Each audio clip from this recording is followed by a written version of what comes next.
नमस्कार। आज हम एक ऐसे सवाल की तह तक जा रहे हैं जो आजकल बहुत चर्चा में है। क्या आर्टिफिशियल इंटेलिजेंस मतलब एआई सच में पढ़ाई का तरीका बदल सकता है? हमारे पास कुछ दिलचस्प सामग्री है, खासकर एआई से पढ़ाई 100% मार्क्स पाने का राज नाम के स्रोत से, जो कहता है कि चैट जीपीटी जैसे एआई टूल्स छात्रों के लिए एक सीक्रेट वेपन, एक गुप्त हथियार बन सकते हैं। जरा सोचिए, एक ऐसा साथी जो कभी थके नहीं, है ना, हर सब्जेक्ट जानता हो और 24 घंटे मदद के लिए तैयार। क्या ये सब सुनने में अच्छा लगता है या इसमें वाकई कोई दम है? ये स्रोत तो दावा कर रहे हैं कि हाँ, ये मुमकिन है, और आज हम इसी की गहराई से पड़ताल करेंगे। हमारा मकसद ये समझना है कि एआई पढ़ाई को कैसे स्मार्ट बना सकता है, टाइम बचा सकता है, और क्या सच में एक औसत छात्र को टॉप लीग में पहुंचा सकता है। चलिए देखते हैं। तो सबसे पहले, ये एआई से पढ़ाई चीज क्या है? मतलब सिर्फ गूगल करना तो नहीं है ना? नहीं, बिल्कुल नहीं। स्रोत बताते हैं कि ये सीखने के हर पहलू को स्मार्ट बनाने जैसा है। घंटों किताबों में लगे रहने के बजाय एआई से पूछकर मिनटों में कॉन्सेप्ट समझ लेना। जैसे चैट जीपीटी से पूछना? हाँ, बिल्कुल, जैसे किसी एक्सपर्ट टीचर से पूछ रहे हो। और अच्छी बात यह है कि एआई आपके सिलेबस और एग्जाम पैटर्न के हिसाब से जवाब दे सकता है। अच्छा। हाँ, मान लीजिए 10वीं क्लास के लिए फोटोसिंथेसिस समझना है। आप एआई को कह सकते हैं कि आसान भाषा में बुलेट पॉइंट्स और डायग्राम के साथ समझाए। तो वो जो एक्सपर्ट गाइडेंस पहले मुश्किल से मिलती थी, वो अब काफी आसान हो गई है। ये तो सुनने में कमाल का लग रहा है, और लगता है छात्र इसे अपना भी रहे हैं। हाँ, आंकड़े तो यही बताते हैं।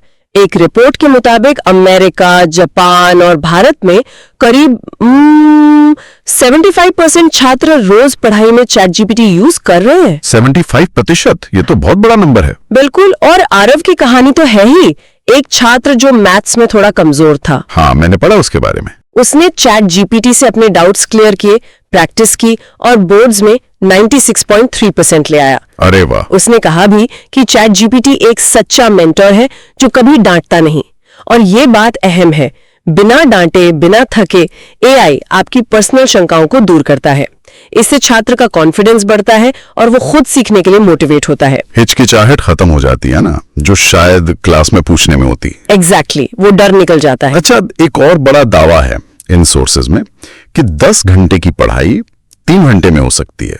ये कैसे? मतलब क्या ये थोड़ा बढ़ा चढ़ा कर नहीं कहा गया? देखिए, पहली बार सुनने में थोड़ा ज्यादा लग सकता है, लेकिन इसके पीछे का लॉजिक है एफिशिएंसी, मतलब दक्षता। पूरी किताब पढ़ने के बजाय आप एआई से कह सकते हैं कि किसी खास चैप्टर की समरी दे दो।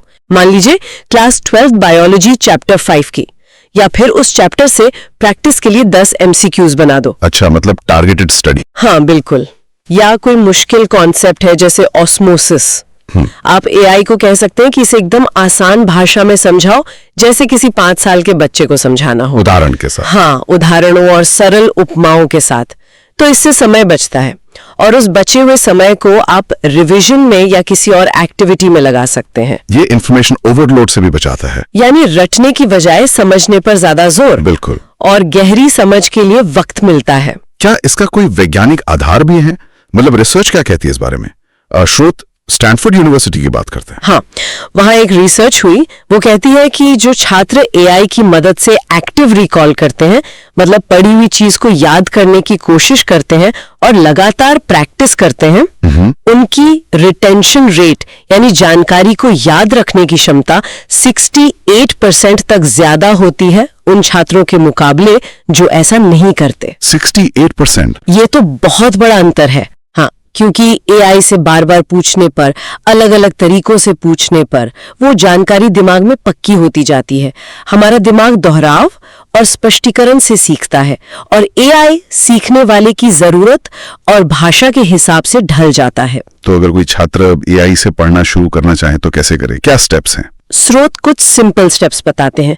पहला, अपना लक्ष्य तय करें, जैसे 12वीं बोर्ड की तैयारी। ओके। दूसरा, सवाल एकदम साफ पूछें, अस्पष्ट नहीं, जैसे क्लास 10 के लिए कार्बन साइकिल हिंदी में डायग्राम के साथ समझाओ। स्पेसिफिक होना जरूरी है। बिल्कुल। तीसरा, एआई को अपना क्विज मास्टर बना लें। इस चैप्टर से 10 छोटे सवाल पूछो। चौथा, रोज थोड़ा टाइम मान लीजिए 30 मिनट्स एआई से रिवीजन करें। और लिखने की प्रैक्टिस। हाँ, वो 5वां स्टेप है, उत्तर लिखने की प्रैक्टिस करें। आप एआई से ये भी कह सकते हैं कि इस सवाल का 5 नंबर का जवाब एनसीईआरटी पैटर्न में लिखो।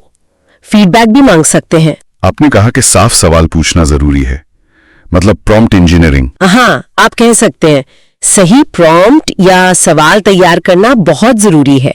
एआई उतना ही अच्छा जवाब देगा जितना अच्छा आपका सवाल होगा। मतलब कचरा अंदर तो कचरा बाहर वाला हिसाब। कुछ वैसा ही। सटीकता बहुत मायने रखती है। फोटोसिंथेसिस समझाओ से बेहतर है कक्षा 10 के स्तर पर फोटोसिंथेसिस की प्रक्रिया जरूरी तत्वों और रासायनिक समीकरण के साथ समझाओ। अच्छा, और क्या कोई फ्री टूल्स भी हैं जिनका जिक्र श्रुत करते हैं? हाँ, 3 का जिक्र है जो काफी पॉपुलर है। एक तो चैट जीपीटी ही है, डाउट्स, एक्सप्लेनेशन, नोट्स बनाने के लिए। ठीक है। दूसरा है यूट्यूब समरी एआई। कोई लंबा लेक्चर वीडियो है तो ये टूल उसकी फटाफट समरी बना देता है। अरे वाह, ये तो काम का है। और तीसरा है pdf.ai।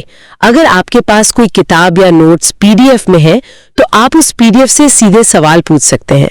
ये तीनों तो काफी उपयोगी लग रहे हैं शुरुआत के लिए। और अंत में एक प्रेरणादायी कहानी भी है, भावना की। हाँ, भावना की कहानी वाकई कमाल है। एक गांव की लड़की जिसके पास कोई महंगी ट्यूशन नहीं थी। उसने इंटरनेट, चैट जीपीटी और यूट्यूब एआई का इस्तेमाल किया। हर चैप्टर को आसान भाषा में समझा, नोट्स बनाए, प्रैक्टिस की। और नतीजा ये कि उसने बोर्ड परीक्षा में 97.8% मार्क्स हासिल किए और टॉपर बनी। 97.8% बिना ट्यूशन के?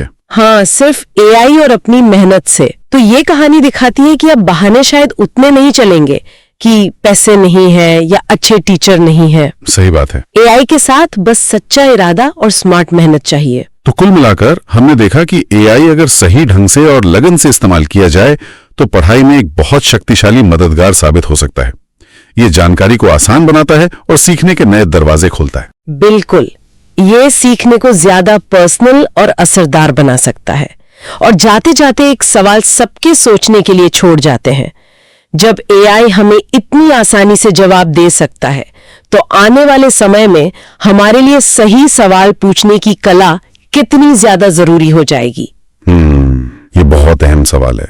हम इन ताकतवर टूल्स का इस्तेमाल करते हुए अपनी जिज्ञासा, अपनी क्रिटिकल थिंकिंग को कैसे जिंदा रखें और उसे और बेहतर कैसे बनाएं, ये सोचना जरूरी है।